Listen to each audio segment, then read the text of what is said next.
Hello, everyone, and thank you for joining us. This is the New Life Wellness Podcast, where we explore a variety of different modalities, healing practices, and talk with the experts.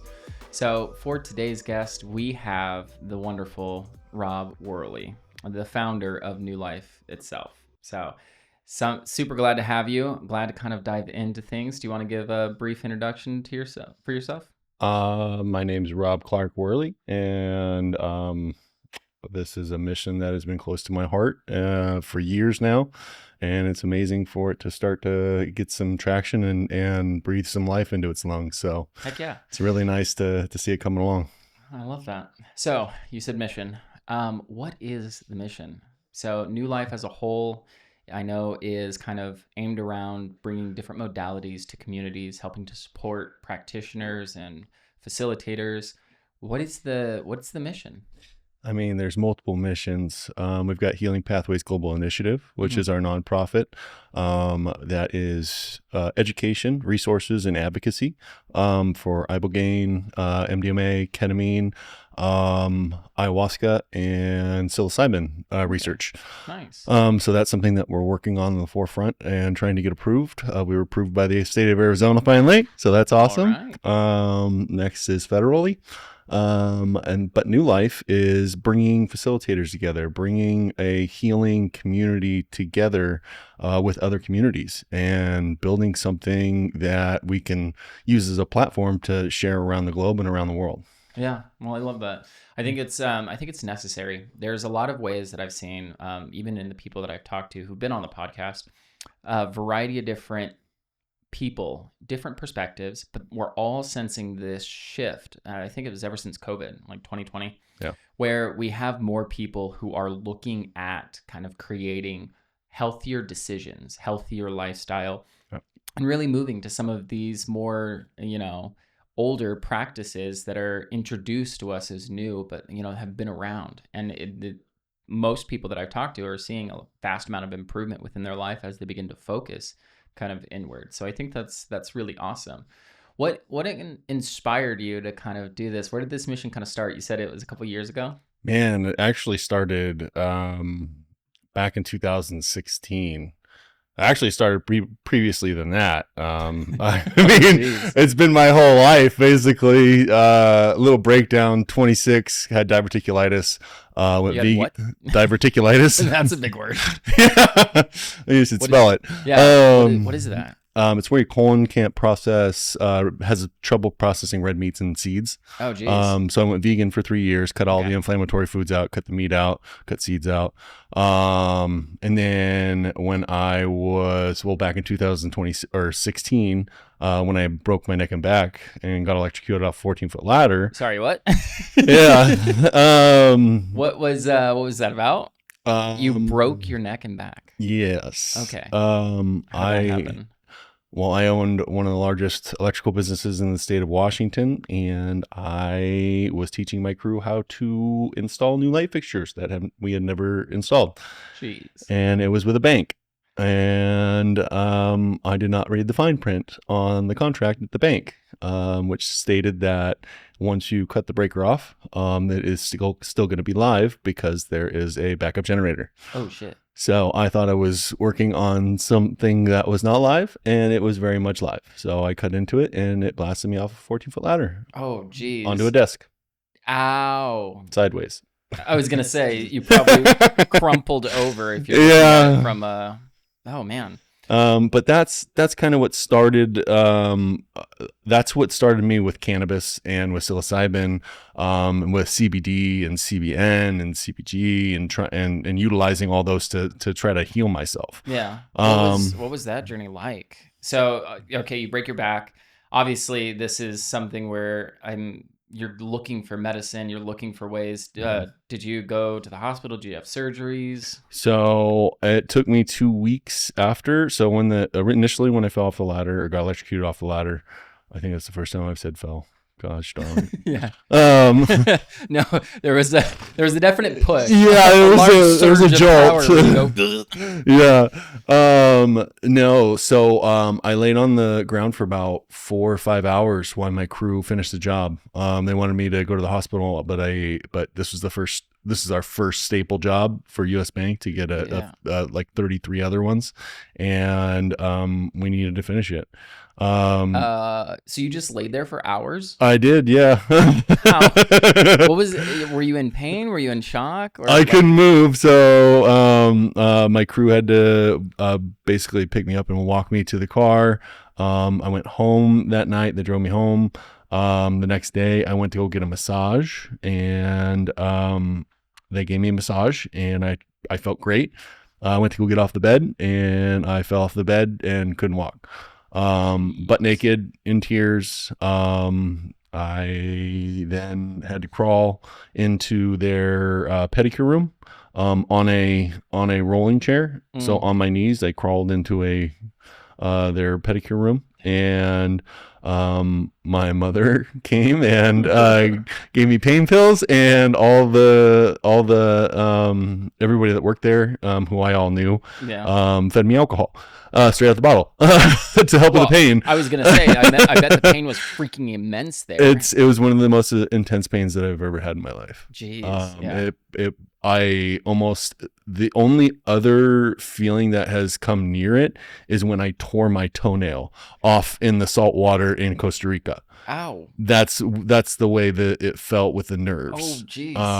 One of the practitioners, he wanted to try working on my psoas to try to release anything, and I almost blacked out because of the severity of the pain. Jeez. So it was pretty gnar. Okay. But that was that part. I healed myself. I had to sleep in a lazy boy for about 6 months, and then I got a sleep number bed that could articulate and sit me into into that state. That cradled state. Cradled state, yeah. Your feet are up and your back's kind of supported. Yeah. Yep. Yeah. And I'm very thankful for my mom. She was there, taking care of me. Yeah. I snapped a femur, and mom came through, stepdad came through, and I laid it on their chair for a while, similar, kind of like a lazy boy. Yeah. But my different part of the body, different recovery time. So yeah, that's freaking amazing that happened. So I guess CBD, cannabis, and everything really played a big role in kind of that healing process. How did those things kind of help with that? Because it sounds like you didn't get surgery, didn't get few stuff. Well, there's a lot. So that's just one aspect. That's of the wellness. Mm-hmm. That's of that part of the healing. When it comes to trauma, that's a whole other book, and a whole different story. Jeez. My father went to prison when I was 9, and that was a hard thing to deal with as a child. It's a lot. Yeah, there's a lot to unravel to get to the trauma release, and that aspect of new life and working with people when it comes to trauma. So in I'm sure the physical aspect of going through that recovery, is that what began to open up a lot of the trauma and stuff, where you were able to kind of work through that? Honestly, it was my first session of therapy when I was 29. That was my first healing point of being able to start to heal from the trauma of my past. And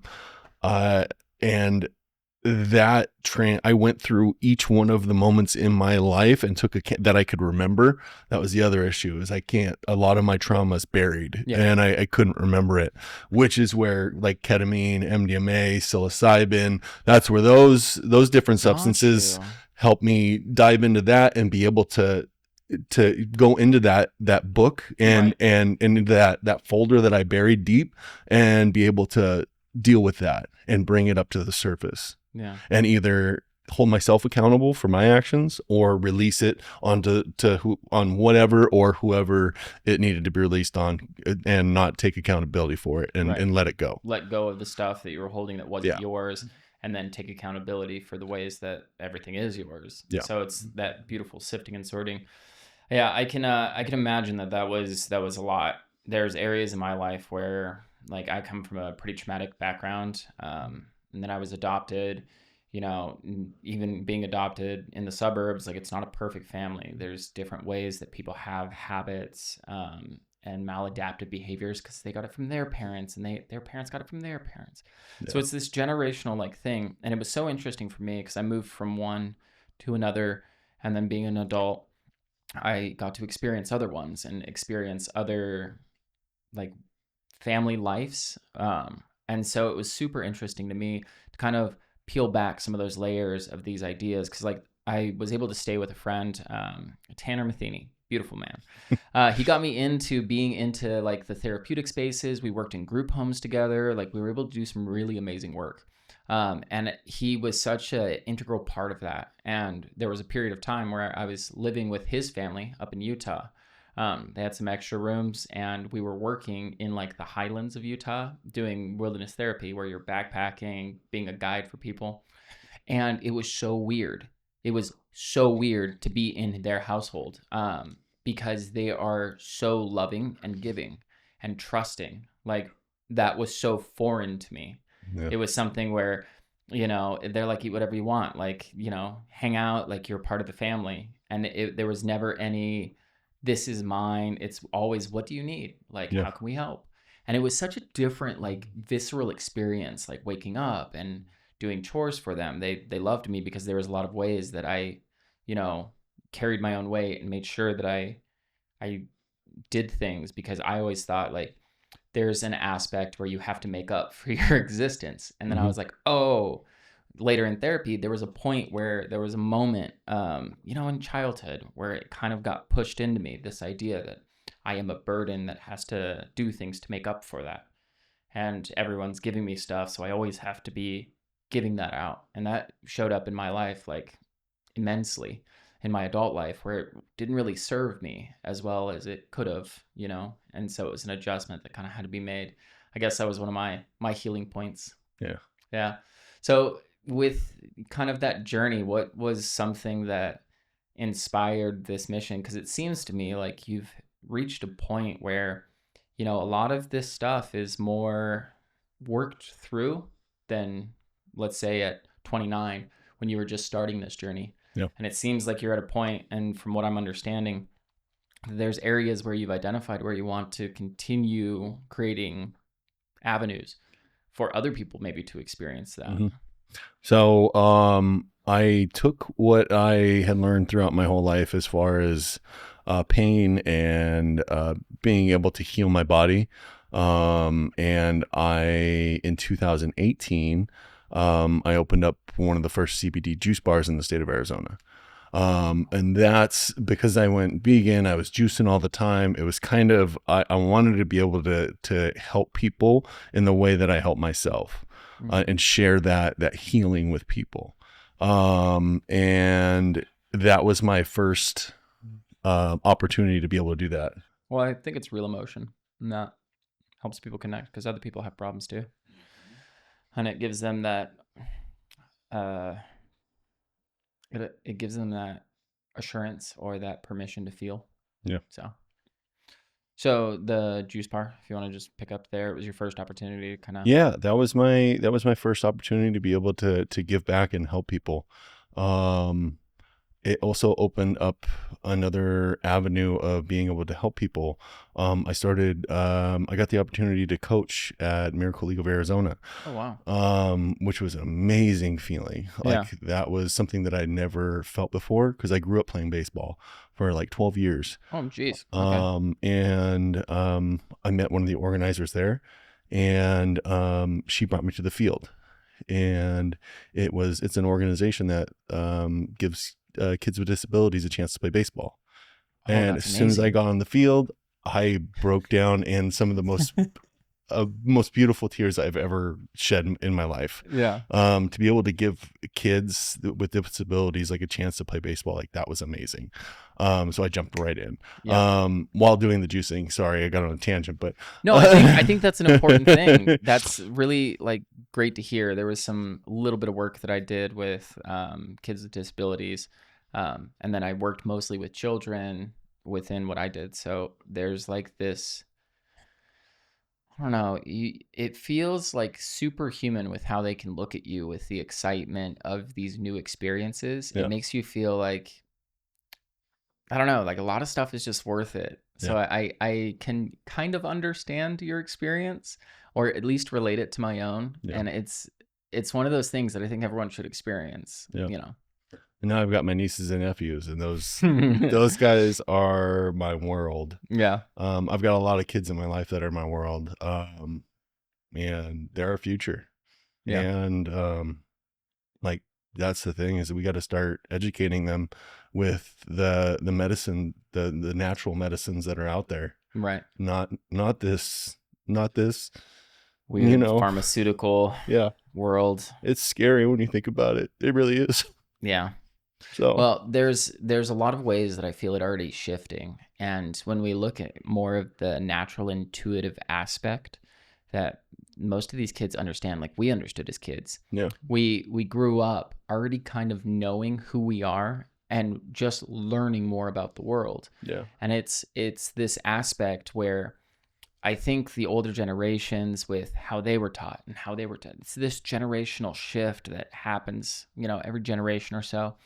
And it creates this really interesting kind of experience where I think we're getting closer and closer to that balancing point where parents can teach their children about the world, but not tell them who they should be. Yeah. Because most everyone I talk to who's our age, in this middle bracket group of like 20 to 35, 20 to 37, it's like a 20-year gap.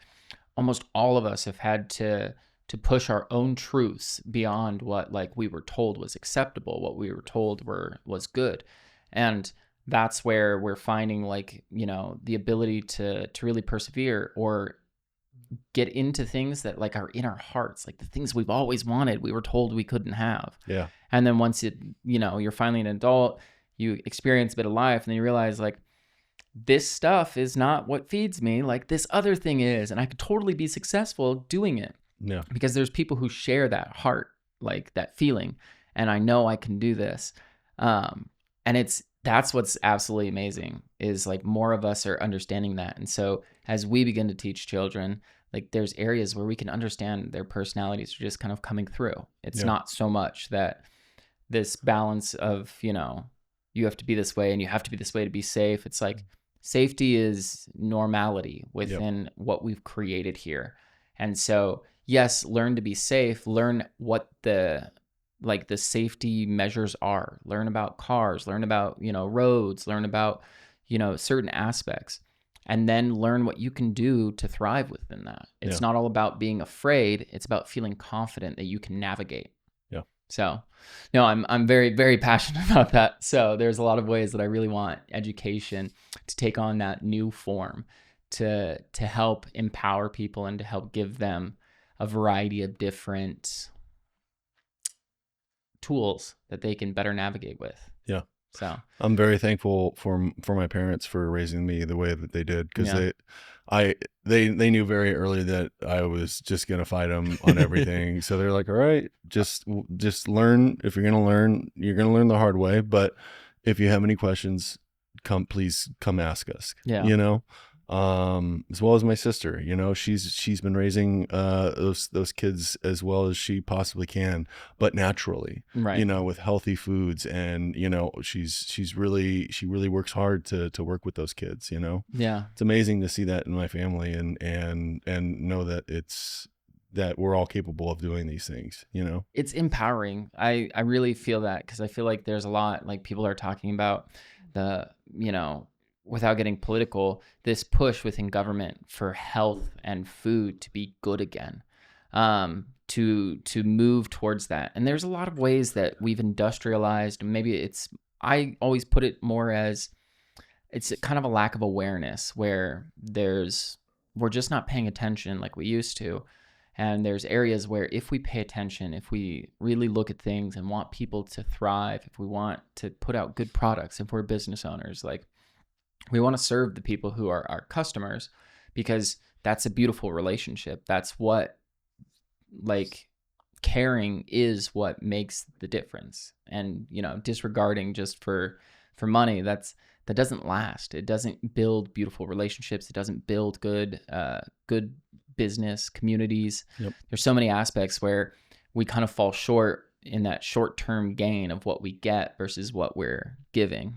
So, um, the CBD juice bar. Yeah. You did it when it was just on the cusp, because I know Arizona changed some of its laws regarding like CBD, marijuana. It was really scary because I was the first CBD juice bar in the state of Arizona. So it was like, You were a pioneer. it was it was not a it was a I couldn't promote it. I couldn't put it on my signs. I couldn't do anything. It was just in the store, and like that's all I could do to help people, you know. Yeah. And it was a scary challenge because at any point, like, you know, the FBI or whatever, the federal government could come in and shut me down just like that.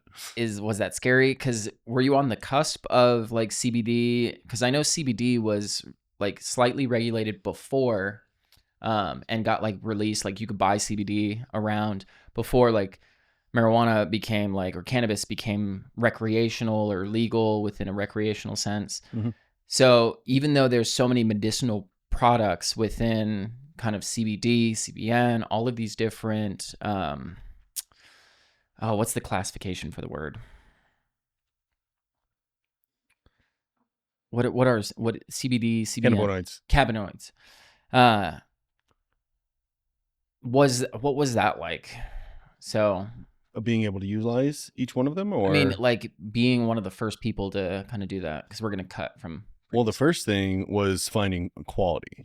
Like that, if I'm going to put something out there, I want to make sure it's the best quality possible. Right. So that and alone took me like 6 months to find a good quality source for pure CBD that's a water soluble that I can mix in the juices. Okay. And that was the problem, is a lot of these CBD companies were at that moment, they were basically just pressing CBD and then recycling that and making more CBD with pressed CBD, so that you're losing all the cannabinoids and all the healing effects of it. Yeah, because I know that I've done a little bit of research. I was a part of I invested in a cannabis company. I did some cannabis research when I was with a friend, the same friend I mentioned. When we were doing stuff, he had a variety of different things that he was looking to help with his mind. And there were so many factors where I was looking at what it does to the body, and that there were different ones. And I was like, this is complex. Like, this is working within systems like where normally you'd have amandamine. That's where certain particles come in, and then you have receptors all throughout your body for CBD. So it has this homeostasis effect almost, where it can go in where it's needed and kind of just help balance and help the cells balance. And I thought that was such a fascinating like response, that like our bodies already have a lot of the receptors that these things work on. Right. And it has such a positive effect that I think science has really pushed more information out to just the public around what can be done to help your body. They had no choice. Heal itself. The research starts coming out, and the government has no choice but to start publishing things. Right. Because it's one of the, really good medicine. Yeah. And there's ways that it might not directly like assist or directly get rid of a symptom, but it empowers the body to be able to balance itself. So it's like giving your body tool sets. Yeah. No, I really enjoy that. That's actually really cool to know that you're kind of like a pioneer of sorts within some of this space, because being the first is kind of scary sometimes, like as you mentioned. So how did that shift into kind of the mission now? Because it seems like you've been on a semblance or like a frequency of this kind of path, this mission, and just doing it in different ways.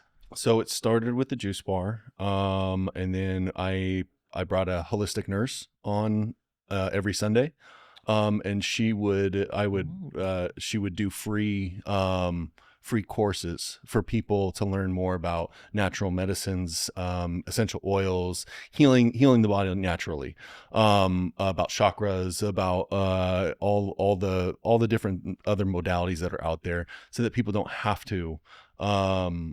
didn't have to turn to Western medicine, or big pharma. So that's where it went there. And then I started, my aunt got breast cancer. Um, and I wanted to, I wanted to help her. So I did a lot of research on it, and, I found out about RSO. Um, so I learned how to make it, and from somebody that's been making it for years and helping out cancer patients. What is RSO? RSO is basically like the crude oil. It's all the terpenes, all the cannabinoids that's taken out of THC. So you take the plant, you press the pure THC out of it, and then that crude, all the other cannabinoids, all the other terpenes and everything. That's what that is. It's got all the healing properties, all the amazing stuff that doesn't get you high. Like it gets you high, but You know, sometimes one of the things that I learned was the necessity for the THC to be present in some scale. So you have to have like 1 part THC to every 10 parts CBD or every 100 parts, because they work slightly together. Yeah. And, you know, while the goal isn't to get high, it's important to be able to utilize a medicine so that it works to the best capacity. And it sounds like that was a nice serum that really packed as much as it could into kind of the health benefit portion. Yep. And that's where I started helping cancer patients with making RSO sublinguals and suppositories.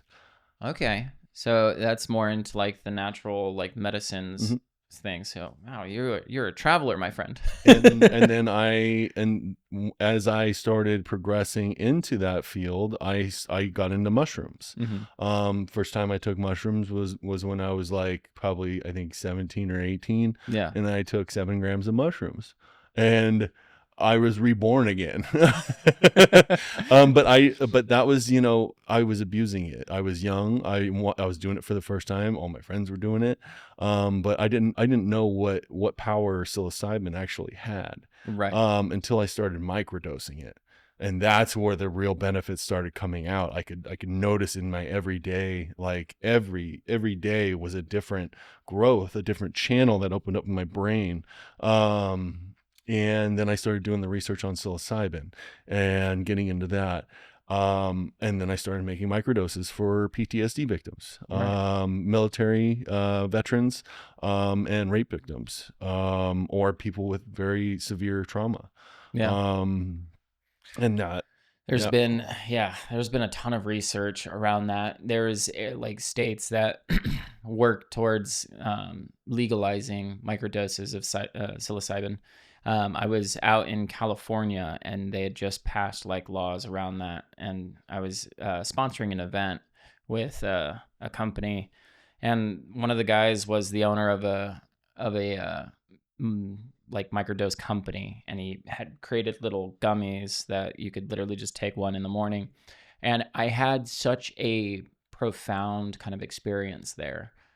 This was a few years back, and it was kind of like the brain forgetting a little bit on what it was doing, and then allowing you to be more present rather than be in habit. Like, and I know one of our previous guests had talked about how, the window of like change where your mind opens up, you have this opening window, and it's different things cause that in different lengths where you can kind of relearn behaviors, relearn things. I had a ton certain of windows. Yeah. I had a ton of maladaptive like behaviors and things just due to trauma that I experienced myself. Yeah. And I've been to therapy multiple times within my lifetime, ranging from very extensive to very light. And those things like helped, but I would say some of the stuff that like really helped was I went to, like when I was younger, I went to this institute where they had me play brain games, and I began to realize that like I have an effect on my brain by what I say, what I think, how I'm able to like think thoughts. And it was I think it was called the Drake Institute for Behavioral Medicine or something like that. And that's what they were doing is like putting electrodes on you and then teaching you how to do stuff. So I think they've expanded their reach and what they were doing, because I had severe ADHD. But then as an adult, when I know we get along on that. As an adult, like taking mushrooms the first time when I was just introduced to me, like at a party, and it's like, oh, like you're not supposed to do these, and it's like, ooh. To then just being intentional with something that's a very small amount that allowed me to open my mind. That's where I really began to find that, like, more of that therapeutic aspect, where it was like, okay, this is something that's allowing me to kind of observe myself and get outside of myself, and then like ask questions to myself where I can get answers, and then like deal with this shit that comes up. Yeah. And it's like, Yeah. oh, I'm kind of a dick. I should probably change that. So when you talk about getting outside of yourself and like kind of seeing things, that brings me up to one of the most exciting compounds that I've ever experienced, which is ketamine. Ketamine, that was the compound that unlocked the drawer of my hidden stuff that I had pushed way back there. Yeah. And it's a dissociative. So you're looking at yourself from another perspective. But for some reason that opened up that channel, and I was able to just like that. Yep. And then one time I tried it with MDMA, and that's where the frontal cortex and the amygdala came together. And it was a beautiful and such a healing an emotional like sensation just by myself, and like I can't put words into what I experienced and the depth that I grew from that night. Yeah. There's a lot of people who maybe have a lot of hesitation, a lot of fear, because they maybe hear stories and reports around what people are doing when they're utilizing medicine like in ways that it's really not meant to be used, right? In ways that they're abusing it. Yep. They're taking something and trying to manufacture an experience, yep, rather than utilizing something for their own health. And I think there is a difference in like what I've seen within people, versus what most people kind of just put towards these compounds, these drugs. They label them as something that's just bad, and it will break you and it will hurt you. And understanding that there are therapeutic uses for it, like it really helps some of us that, like, I'm speaking mostly from the neurodivergent place. Yeah. It helps us balance in a way that, like, there's just things about the mind that is complex. Yeah. And certain things help in certain ways. And it's when it's done correctly, when it's done with intention, and when you have someone who understands it. Yeah. So, like our friend Haley, who's in ketamine therapy, and I was just going to lead into that, licensed, like nurse and stuff. Yep. So that's the thing, is like my brain works a little. I like to do things, and I'm very open with myself. Mm-hmm. I'm very real with myself. And I ask myself a lot of questions. And I take it from what my therapist taught me, and I apply that to each time that I do this, and how I can figure things out and navigate it. But I wouldn't have been able to do that without my therapist, right? That taught me those skills to have. Right. So like, that's why I recommend, if you do these substances, to do it with a therapist, to do them with somebody that knows how to lead you down that and give you the skills to be able to unlock those things. Yeah. Because it's scary to do it on your own sometimes. Well, I've heard horror stories. I've had friends that kind of experimented around and had different experiences. And I've heard of friends of friends, and I've known people who've had like really terrifying experiences, because you're kind of going into some deep waters and you're without a paddle in that sense. And it doesn't help when you're, in the middle of a 300 person like event and there's lots of sounds and lights, and it's like, this is not what I like, this does not make me feel good, you know. And I've seen that, you know, going just to concerts myself, like you see the people who are sitting there, and I know there's a term for it. Is it green dot?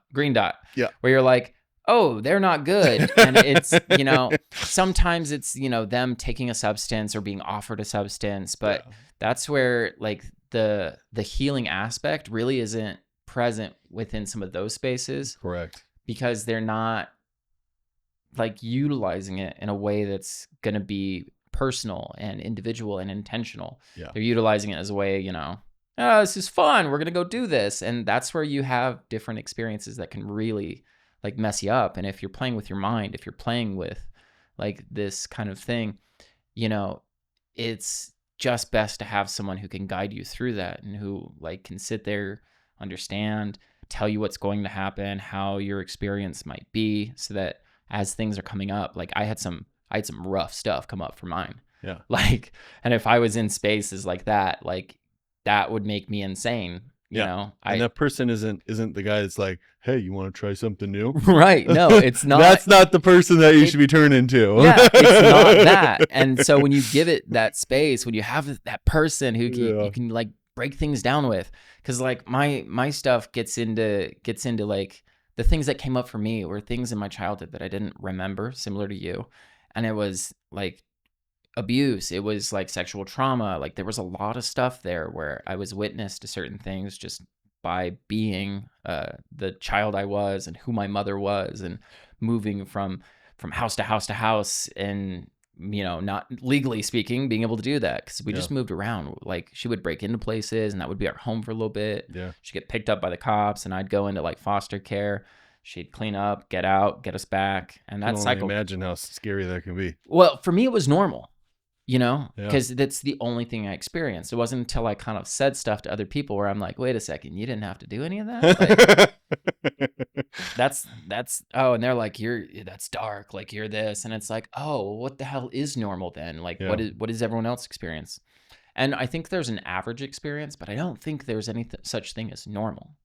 Yeah, I don't think that when it comes to living life, like, normalcy is what you make it. Right. I very much am a believer of like you have the power to create whatever you want and whatever life you want. You just have to figure out what is normalcy, and if you want to break through that threshold of normalcy that society is built. Right. You know what I mean? Like, do you want to push through and do you want to shine and help people, or do you want to just sit there and be the other cog in the wheel that everybody keeps turning? Yeah. No, that's a good point. And I wholeheartedly believe that and kind of agree with that. Sorry, your knee is blocking his game a little. I apologize. Sorry. You're good. My left leg was going numb. That's what I'm saying. You know, it works. 48 minutes. Perfect. All right. So, you know, there's a lot of things that I think we have a ton of similarities in. And without going too deep into all of our, you know, going up our skirts, so to speak. Yeah. You know, New Life, this is a venture that, you know, as you explained it to me, I was passionate about. You know, this is why the podcast space, I think, is a great way to kind of help support that with the New Life podcast, is be able to open up and talk to experts in their fields. Absolutely. Whether it's nutrition, whether it's mental health, whether it's, you know, different therapists utilizing different techniques, whether it's alternative modalities like sound healing or, you know, yoga nidra, like talking to people who have found healing. It's all part of the path. Like all these different modalities are part that can sculpt your path into healing, like in a natural way. Like not having to go to the doctor all the time, not having to go and do this to deal with traumas, to deal with like if you've injured yourself. Like I have a friend, Cody, that does ecstatic dance. Like he was born with his knee without the ligaments and tendons in his knee. Oh, And so he had to learn his whole life, and now he teaches people ecstatic dance. Like it's a beautiful thing that all these modalities can do and really bring people together. yeah. So it's pretty cool. Yeah. So with New Life as a business, it seems to be like it's one of those things where it's a gathering point, where it's like a resource for people. But I know there's events, I know there's other things that, you're doing. I've seen some of the posts, I've seen some of the announcements that you've made. I've been able to be in some of the meetings. And so that's been really awesome to see. What does what's the future hold? Like, how do we make this like more of a thing? Start coming. Let's go. To the events. Yeah, to the events. might need to put a little asterisk there. We've been tippy-toeing into the retreat space. Yeah. We're doing micro events right now they've been absolutely transformative and amazing. Like our team is really unlocking a lot of different modalities, and everybody that comes on there and everybody that shows up, like they get to express that, and they get to feel that, and they're part of our community. Like Yeah. we're all working together to help each other, and if we're all learning something new, at least I am.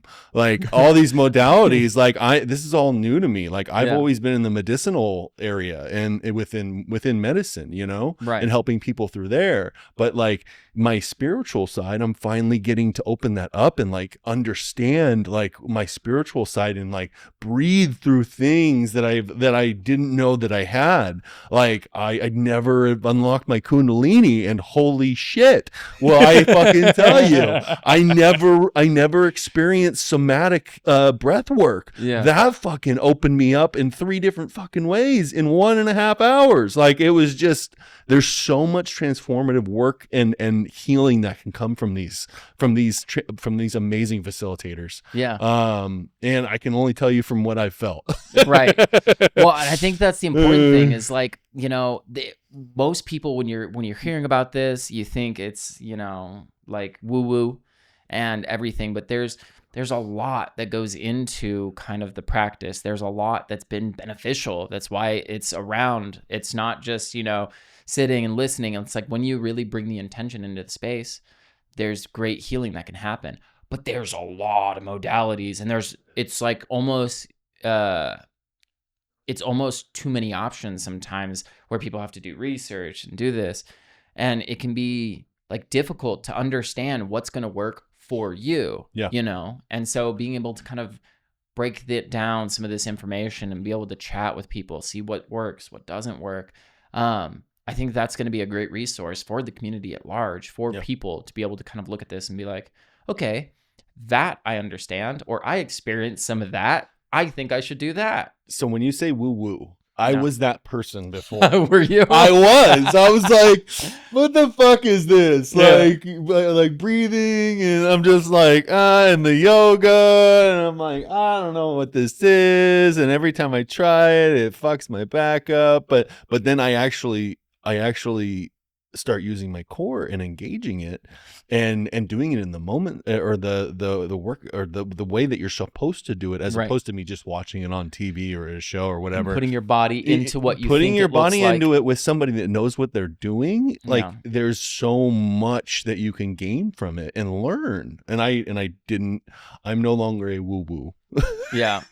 It was I don't look at it as woo woo anymore, but there was definitely a time in my life where I was very scientific and very factual, Logic, while holding huge in logic, while holding still some like religious beliefs that were illogical. Yeah. And so like I existed in this like space where it's like, well, what I can do, I can do, and I can explain it all. Yeah. And what I can't, I'm at the mercy of. And for me, that journey has really shifted into understanding, the ebbs and flows of what these things can provide, what it means to be spiritual, what it means to have energy move through your spine, what it means, because it's like they're very subtle sensations. But once you have these shifts in what you're doing or what you think is happening, and then you open yourself up to, okay, if this is supposed to help me, what does this feel like? What should I be like understanding?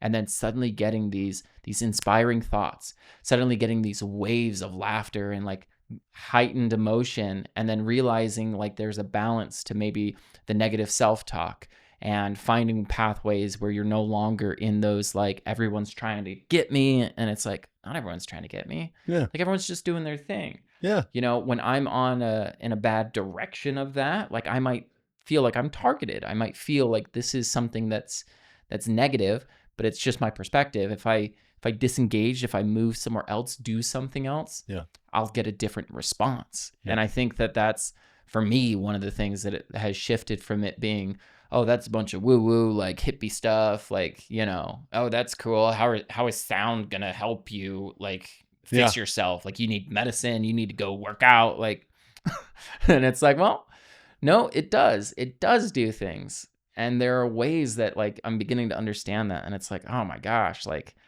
once that clicked for me, it was over. I was like, all right, got to tell people about this. I gotta say it.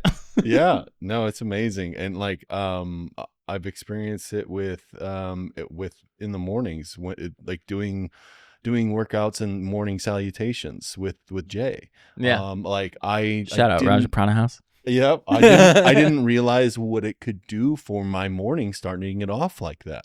Right. And it's opened up my heart in the morning, and it's opened up my body, and started me engaging in it every day. And it's something that really starts the role of my day in a positive way. Right. That I love and appreciate so much.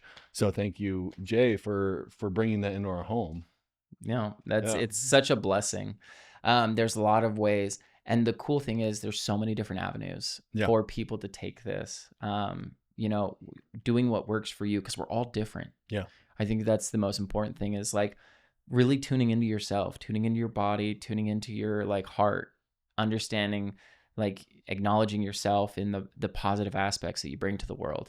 And then understanding the things that work for you, understanding the things that help you move into better spaces so that you can live happily. And then it doesn't really matter what other people are doing, or if you're doing what they're doing, because you're doing what works for you. That's right. And then once you're complete, you're overflowing. Not everything works for everybody. No, it does not. I have learned that so many times the hard way. Yeah. It's definitely a shift. Yeah. But I think as more of us kind of take up that mantle, and lead with our hearts and understand that truth, where it's like we can be different and still care about stuff in beautiful ways and get results that are better, even though we have different mindsets, even though we have different beliefs. If our hearts are in the same wavelength, if we're all in that space of love, then it doesn't really matter what it looks like, because no one's trying to do anything damaging. Everyone's just trying to see, oh, I understand you're different than me. How can I help? Oh, I would love this from you. And people are like, cool, like that means nothing to me. You can absolutely have it. And another person might be like, this is the world to me. Yeah. This is the most amazing thing. This is everything I've ever wanted, Yeah. But yeah, this has been a really great experience. I do have to thank you. I know we did some of these, you've been helping me in kind of testing out some of the stuff. We've had a couple different people who've popped on to the podcast. So this has been kind of one of the better ones, being able to kind of sit down and speak with you and speak about, new life as a whole and the inspiration behind it. A life story tells a lot, but it's hard to put it in an hour. Yeah, no, it definitely is. So, all right. Well, I won't keep you too much longer. I do want to thank everyone who, tuned in. If there is, ways that, this podcast can help, or if there are ways that New Life, and their events can help, we're definitely excited to share those with you. And, come to the events. They're free right now. Our next one is with Brittany Prince on the 22nd at 11 a.m. Super excited. She's an acupuncturist. She does sound healing. She's also doing breath work as well. Yes. So I'm super excited about her. Honestly, like we're going shopping to be able to set the mode for the space, and I'm really excited about it. It So sounds like it's going to be absolutely yeah, amazing. I know So, Julie's excited about it. I'm excited about it. Yeah. yeah, no, cool. we'll definitely have to get a few more people on this podcast and pick their brains about all the good stuff. Let's rock and roll. So, all right, everyone, thank you so much for joining us, and I hope you have a amazing day.